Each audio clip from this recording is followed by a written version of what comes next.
This is Digital Charcuterie. Happy New Year. We got a couple episodes left of Skeleton Crew, but it is ramping up, and I want to talk about it.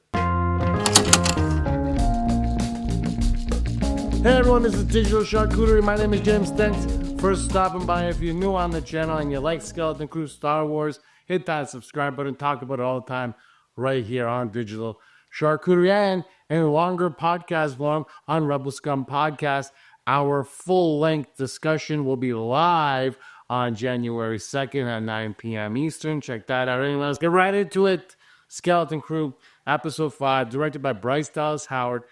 Debut dropped New Year's Eve. I obviously did not watch it New Year's Eve. I watched it today, New Year's Day. And I thought, oh, what a great episode it was, to be honest. This whole series has been a gem so far. I've been episode 4 or 3 or 4, whatever it was. Are we on 5 or are we on 0 or 6? This was episode 6. Episode 4 to me was a little bit of a that one wasn't my favorite episode. I still kind of enjoyed it. This one though I really liked, and there's not much to this episode. This is the kids. Basically, this is their hero's journey. This is the kids becoming who they need to become. Fern has to be the leader because she's a captain, and her destiny is to become a leader, and that's what this episode is all about. She's gonna have a better understanding who she is and how she can be who she needs to be. And I thought the way they handled it was spectacular. We got more of KB, a very emotional side of KB. Neil, I don't know what it is, but that freaking elephant's eyeballs, every time they cut to him, it's like waterworks, like Niagara Falls. That's a Scrooge reference. We're just getting through the Christmas season. Well, like, they cut to Neil. I'm like, oh, he's so endearing. You know, and then Wim is just this kid who wants to be an adventurer. He's just there to help, and he wants to do the right thing.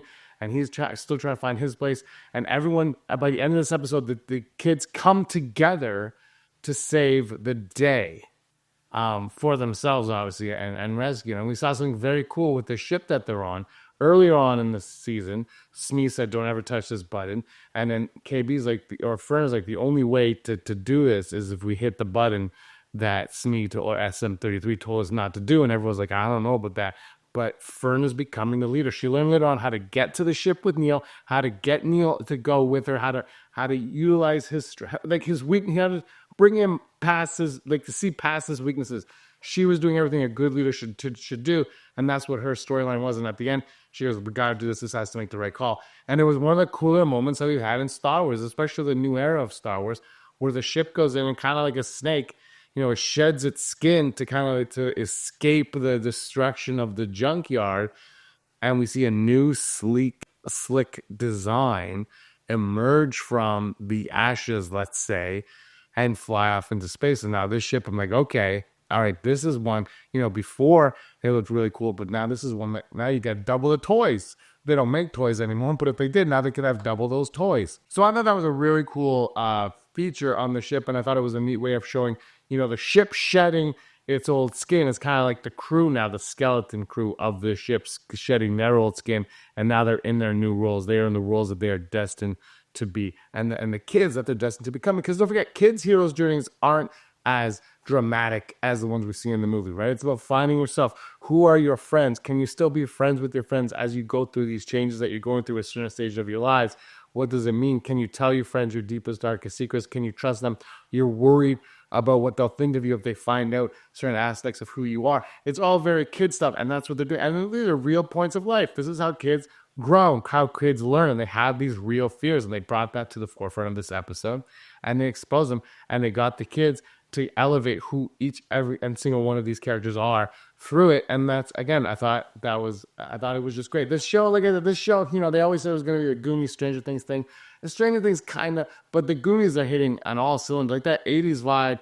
There's fear to it, right? There's a little bit of darkness. The stakes are rising weekly. Are they going to make it home? They can make it home, but can't they make it home? They have to get on the ship. Now they're on the ship, and the cool part now is Jadnana Wood is on the ship, and he's talked to his old clan, and he's Captain Silver, obviously, and he's talked to his old crew, and he's like, don't kill me, because they wanted to kill him. He goes, instead, I have Corus to add, and that's all the treasures you're ever going to need. And Brutus says, take us there, or we're going to eject you into space. So now we have both the kids and John Underwood and the pirates on a collision course for Aladdin, and we haven't seen the parents since they've been trying to reach out to the kids, so we don't know what's going on up there with them. We don't know what the droids on that planet are going to do either when these two ships collide, because obviously the one ship is now a slick new design that's going to land, but it's been there before, so does it have some kind of like clearance to get in or whatnot? But the powers have never been there before, so how are they going to get in? How are they going to be treated and reacted to? And I still think John Underwood is the Long John Silver, and he's going to do something to save the kids of Vienna Dane, probably like kill Brutus and whatever. But I thought, again, it was a really good episode. I thought Jude Law was really good in this episode. He didn't have too much to do. Like, I guess he kind of, but like it started off really funny when he had all the treasure from the mine. From the spa, and he goes up and he goes, guys, when he tries to talk them into it, and then he gets taken away, and you find out, nobody likes John Underwood, but people still kind of trust him. He was still their captain. They still seem to respect the captain a little bit, and so I really, really love that aspect of it. I can't wait to see where their collision course meets and leads to, and what the end battle, I guess, is going to be on Ad-Aden, if a battle at all. Like, I think the droids there could probably take all these people out in one swift go if they really wanted to, but I don't know. So I'm not really sure how we're going to go. We still have like the 2 episodes left, like I said, and there are some questions to be answered. And will they be answered? How will they be answered? I really hope they stick the landing, but I just feel like we've been getting the little pieces like being answered as we need them. The one question that I have, and I don't know how this is going to sound, so I don't want to be taken the wrong way, but is this going to connect to the greater Star Wars lore at hand, to the greater Star Wars story at hand? And I don't mean like the Skywalker saga that came before and stuff like that. Oh, I guess I kind of do. But I just mean, are there going to be elements that will be revealed that are going to play a factor in Star Wars, whether past or present? Are we going to get those at some point? Is that what this is leading to? Like, is Ad-Aden what it is, the mining stuff, is that going to connect to other things in Star Wars? And I think if they did that, that would make this series as good as it is. I think it's great. It would make it even stronger. And I think a lot of Star Wars fans, that's what they would really like to see, is a little connective tissue between this show, maybe other shows, and maybe like the movies and things like that, to show like, why are we, like, at the end of the day, we have to sit down and say, why are we watching this series? Now, maybe it doesn't connect to them, but maybe that's the connection, is that, they kept this planet safe and secret for the betterment of the galaxy.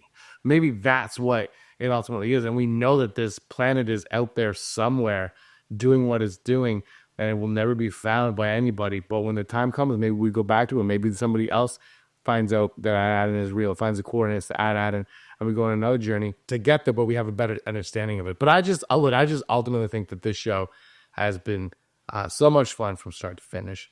And I know that there's a lot of dickheads out there who like to be negative on things and say that it sucks. But at the end of the day, it kind of is like they did this show and they're like, you know what? Remember when you were a kid and you watched Star Wars and you watched these movies? And that's basically what they've just tapped into that moment of time of being a child and going on an adventure and wishing the adventure you were on was there. And like, and yeah, I think it's a blast. And I think I don't know if it's a show that's getting better every week, but every episode is kind of like it's a nice assist to what's come before. It's all assisting. And again, I mean, I would love it if it was a friggin' movie. But we're gonna get Mando Grogu. Beggars can't be choosers, I suppose. So we'll see. But I like it. Let me know what you guys think of this show in the comments down below. Did you like episode 6 of Skeleton Crew? We've got 2 to go. Can't believe it's wrapping up. Thanks everybody for watching. Give us a like and subscribe. And Happy New Year to all of you. May the force of others be with you.